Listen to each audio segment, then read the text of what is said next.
मुंबई में एनसीपी अजीत गुट के नेता बाबा सिद्दीकी की हत्या। बांद्रा इलाके में उनके दफ्तर के बाहर हमलावरों ने मारी गोली।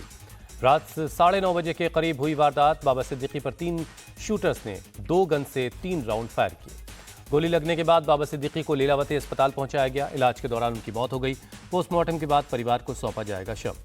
डॉक्टरों के मुताबिक बाबा सिद्दीकी को बहुत करीब से गोली मारी गई। शरीर पर गोली के 2 निशान, दोनों गोली सीने के आर पार हो गई। बाबा सिद्दीकी पर हमला करने वाले 2 गिरफ्तार, एक हरियाणा और दूसरा यूपी का रहने वाला। पुलिस कर रही दोनों हमलावरों से पूछताछ। तीसरे शूटर की तलाश हुई तेज। वारदात की जांच कर रही मुंबई क्राइम ब्रांच ने यूपी एसटीएफ से किया संपर्क। सूत्रों के मुताबिक हरियाणा सीआईए से भी बात हुई। बाबा सिद्दीकी की हत्या 9.9 mm की पिस्तौल से की गई। मुंबई पुलिस ने किया सीज।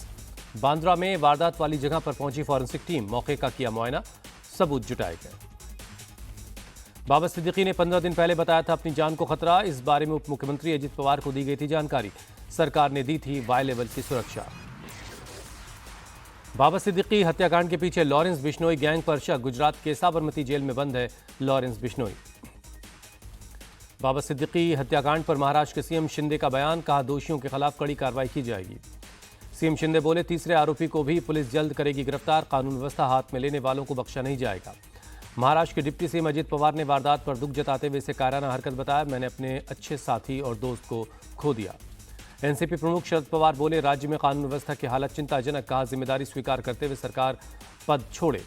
एनसीपी शरद पवार गुट के नेता सुप्रिया सुले ने कहा सत्तारूढ़ गठबंधन का सदस्य ही सुरक्षित नहीं, ये राज्य की कानून व्यवस्था की हकीकत को बयां कर रहा है। बाबा सिद्दीकी हत्याकांड पर कांग्रेस अध्यक्ष मल्लिकार्जुन खड़गे का बयान। कहा महाराष्ट्र सरकार हत्याकांड की निष्पक्ष जांच करवाए, दोषियों को कड़ी से कड़ी सजा दी जाए। महाराष्ट्र कांग्रेस अध्यक्ष नाना पटोले ने शिंदे सरकार पर अपराधियों के संरक्षण का लगाया आरोप। कहा कोई भी सुरक्षित नहीं है। समाजवादी पार्टी नेता अबू आसिम आजमी ने कानून व्यवस्था की नाकामी बताया। बोले जांच के बाद पता चलेगा किसने कॉन्ट्रैक्ट किलर को भेजा। एनसीपी नेता नवाब मलिक बोले मामले में जो भी दोषी हो उसे कड़ी सजा मिले, पूरे समाज को हुआ नुकसान। एआईएमआईएम नेता वारिस पठान ने वारदात को महाराष्ट्र सरकार की नाकामी बताया। कहा ये अपने लोगों को सुरक्षा नहीं दे सकते तो विपक्ष को क्या देंगे। शिवसेना उद्धव गुट के नेता आदित्य ठाकरे ने कहा यह कानून व्यवस्था की स्थिति को दर्शाता है। प्रशासन कानून व्यवस्था पूरी तरह ध्वस्त है। शिवसेना उद्धव गुट की नेता प्रियंका चतुर्वेदी ने कहा वाई कैटेगरी की सुरक्षा के बावजूद दिन दहाड़े हत्या, आम लोगों की सुरक्षा को लेकर सवाल है। शिवसेना यूबीटी के प्रवक्ता आनंद दुबे ने कहा महाराष्ट्र में अपराधी बेखौफ हो गए हैं। सीएम शिंदे और डिप्टी सीएम फडणवीस को तुरंत इस्तीफा दे देना चाहिए। बीजेपी नेता किरीट सोमैया ने कहा बाबा सिद्दीकी की हत्या चिंता की बात, सरकार को स्पेशल टीम बनाकर जांच करनी चाहिए। कांग्रेस नेता इमरान प्रतापगढ़ी ने चौंकाने वाली घटना बताया। कहा मुंबई जैसे महानगर में सरकार से जुड़े नेता की हत्या अपने आप में एक बड़ा सवालिया निशान है। बाबा सिद्दीकी की हत्या पर शाहनवाज हुसैन ने जताया दुख। बोले अपराधियों को बख्शा नहीं जाएगा। शाहनवाज हुसैन ने कहा बाबा सिद्दीकी बिहार के रहने वाले थे, मुंबई में उन्होंने बहुत बड़ा नाम किया। बाबा सिद्दीकी के परिवार से मिलने सीएम एकनाथ शिंदे पहुंचे लीलावती अस्पताल। डिप्टी सीएम देवेंद्र फडणवीस और अजित पवार भी लीलावती अस्पताल गए। अभिनेता सलमान खान देर रात पहुंचे अस्पताल। बाबा सिद्दीकी के परिवार से मुलाकात की। बाबा सिद्दीकी के परिवार से मिलने अभिनेता संजय दत्त भी पहुंचे अस्पताल। अभिनेत्री शिल्पा शेट्टी मुंबई के लीलावती अस्पताल पहुंची। बाबा सिद्दीकी के परिवार से मुलाकात की। पूर्व सांसद प्रिया दत्त भी लीलावती अस्पताल पहुंची, परिवार को ढाढस बंधाया। यूपी उपचुनाव को लेकर आज दिल्ली में बीजेपी की बड़ी बैठक। यूपी के सीएम योगी आदित्यनाथ भी होंगे शामिल।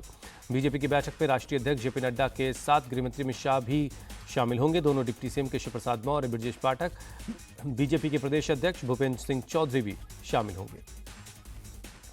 सपा सांसद अवधेश प्रसाद का दावा बीजेपी कितनी भी कोशिश कर ले उपचुनाव में हारेगी। यूपी उपचुनाव को लेकर बीजेपी तैयार। मंत्री जयवीर सिंह ने कहा कमल को वोट देगी जनता। राज ठाकरे की पार्टी एमएनएस की आज अहम बैठक। विधानसभा चुनाव को लेकर होगी चर्चा। दशहरे की रैली में उद्धव ठाकरे का बीजेपी पर निशाना, कौरवों की पार्टी बताया। कहा यह किसी दूसरी पार्टी को नहीं देखना चाहती। दशहरा रैली में आदित्य ठाकरे का अटैक। कहा महाराष्ट्र सरकार ने सिर्फ भ्रष्टाचार किया, जनता को इन्हें अपने वोटों से रोकना होगा। संजय राउत ने उद्धव ठाकरे को महाराष्ट्र का भावी सीएम बताया। कहा 2 महीने बाद उन्हें कमान संभालनी है।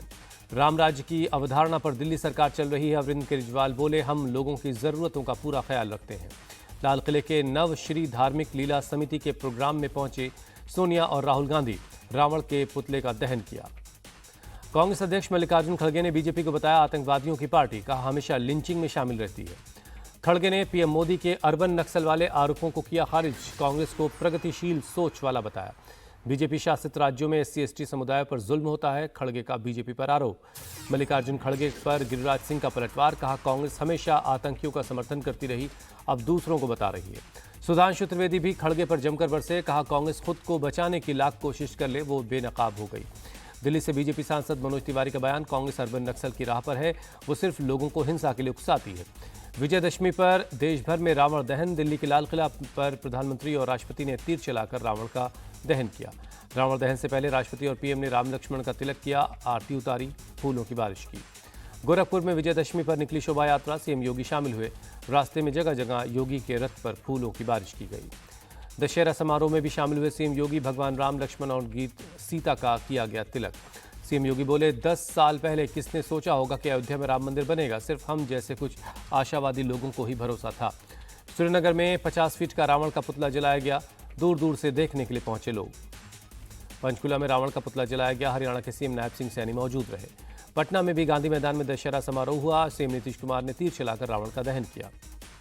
बिहार के डिप्टी सीएम का इशारों में विपक्ष पर हमला, कहा असुरी ताकतों को भगाना और सत्य की विजय करवाना हमारा लक्ष्य है।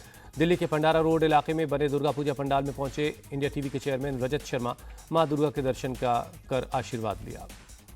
इस बार सस्टेनेबल डेवलपमेंट गोल्स की थीम पर सजा है भंडारा रोड का पूजा पंडाल। कलाकारों ने आरजीकर अस्पताल की घटना को भी दर्शाया है। पीएम मोदी ने आरएसएस के स्वयंसेवकों को बधाई दी, कहा आरएसएस अपने 100वें साल में प्रवेश कर रहा है। दिल्ली की लव कुश रामलीला कमेटी के विजयदशमी समारोह में शामिल हुए रोहित शेट्टी, अजय देवगन और करीना कपूर खान, रावण का पुतला दहन किया। मौके पर पहुंचे डीएम, एसपी समेत भारी पुलिस फोर्स ने लोगों को समझा बुझाकर मूर्ति विसर्जन करवाया। गांव में तनाव को देखते हुए पुलिस बल तैनात है।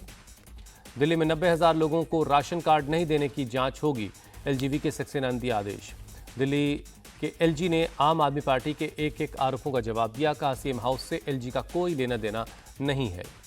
एलजीवी के सक्सेना बोले, दिल्ली का सीएम हाउस पीडब्ल्यूडी के अंदर आता है और पीडब्ल्यूडी पर दिल्ली सरकार का नियंत्रण है। सीएम आवास की चाबी पीडब्ल्यूडी को सौंपी जानी चाहिए थी, लेकिन सीएम आतिशी को चाबी सौंप दी गई, जो नियमों के खिलाफ है, एलजी ने दी जानकारी।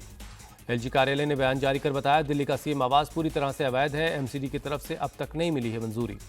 राष्ट्रीय बाल आयोग के चीफ प्रियांक कानून गो का बयान, मदरसों में बच्चों के अधिकारों का हनन हो रहा है, पूरे देश में मदरसा बोर्ड को बंद कर देना चाहिए। प्रियांक कानून गो बोले, मदरसों की शिक्षा में कोई योगदान नहीं, सरकारों को मदरसा बोर्ड को पैसा नहीं देना चाहिए। मदरसों को बंद करने की मांग वाली एनसीपीसीआर की रिपोर्ट पर बोले अखिलेश यादव, बीजेपी भेदभाव की राजनीति करती है। हरियाणा के कैथल में नहर में गिरी एक कार, 7 लोगों की मौत। रक्षा मंत्री राजनाथ सिंह ने बीआरओ के 75 प्रोजेक्ट्स का उद्घाटन किया। 11 राज्यों में 2236 करोड़ की लागत से तैयार किए जाएंगे प्रोजेक्ट्स। राजनाथ सिंह ने बीआरओ को दी बधाई, कहा कांग्रेस ने सड़कों के विकास पर ध्यान नहीं दिया। 17 नवंबर को बंद हो जाएंगे बद्रीनाथ धाम के कपाट, 11 लाख से ज्यादा लोगों ने अब तक दर्शन किए। पटना के गांधी मैदान थाना इलाके में मूर्ति विसर्जन करने जा रही डीजे ट्रॉली को गाड़ी ने मारी टक्कर, नाराज लोगों ने गाड़ी के चालक को बुरी तरह से पीटा। टक्कर से भड़के लोगों ने गाड़ी को पहुंचाया नुकसान, ईंटों से गाड़ी को बुरी तरह से तोड़ा गया। दिल्ली के नादिर शाह हत्याकांड के मामले में दिल्ली पुलिस की स्पेशल सेल को मिली बड़ी कामयाबी, हत्याकांड का मुख्य शूटर एनकाउंटर में गिरफ्तार हुआ। छपरा में दशहरे के मेले में शामिल हाथी हुआ बेकाबू, कई गाड़ियों समेत आसपास के सामान को पहुंचाया नुकसान। भीड़ के शोर मचाने से सफेद गाड़ी देखकर भड़का हाथी, करीब 1 घंटे तक सड़क पर उत्पात मचाया। हाथी को काफी मुश्किल से भीड़ भाड़ वाले इलाके से निकालकर पास के एक बाग तक ले जाया गया, जहां खेत में काम कर रहे एक किसान को हाथी ने मार डाला। भारत ने बांग्लादेश से T20 सीरीज पर क्लीन स्वीप कर लिया है।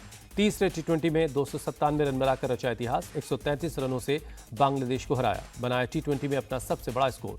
भारत ने T20 में बनाया दूसरा सबसे बड़ा स्कोर। T20 में नेपाल ने 314 रनों का रिकॉर्ड स्कोर खड़ा किया था। भारत की तरफ से संजू सैमसन ने लगाया तूफानी शतक, सूर्यकुमार यादव ने 75 रनों की पारी खेली, हार्दिक पांड्या ने 47 रन बनाए।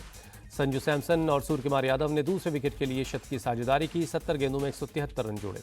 बांग्लादेश के लिए तंजीम हसन शाकिब ने सबसे ज्यादा 3 विकेट लिए, तस्कीन, मुस्तफिजुर और महमूदुल्लाह को 1-1 विकेट मिला। बांग्लादेश की तरफ से तौहीद हृदय ने सबसे ज्यादा 63 रनों की पारी खेली, लिटन दास ने 42, कप्तान शंटो 14 रन बनाकर रवि बिश्नोई का शिकार हो गए। बांग्लादेश की टीम को पहली गेंद पर लगा झटका। मयंक यादव ने परवेज हुसैन को पहली गेंद पर पवेलियन की राह दिखा दी। भारत की तरफ से रवि बिश्नोई को 3 और मयंक यादव को 2 विकेट मिला। वॉशिंगटन सुंदर और नीतीश रेड्डी को 1-1 विकेट मिला। संजू सैमसन बने player of the match. Samson ने अपनी 111 रनों की पारी में 11 चौके और 8 छक्के लगाए। रिशद हुसैन के एक ही ओवर में 5 छक्के मारे।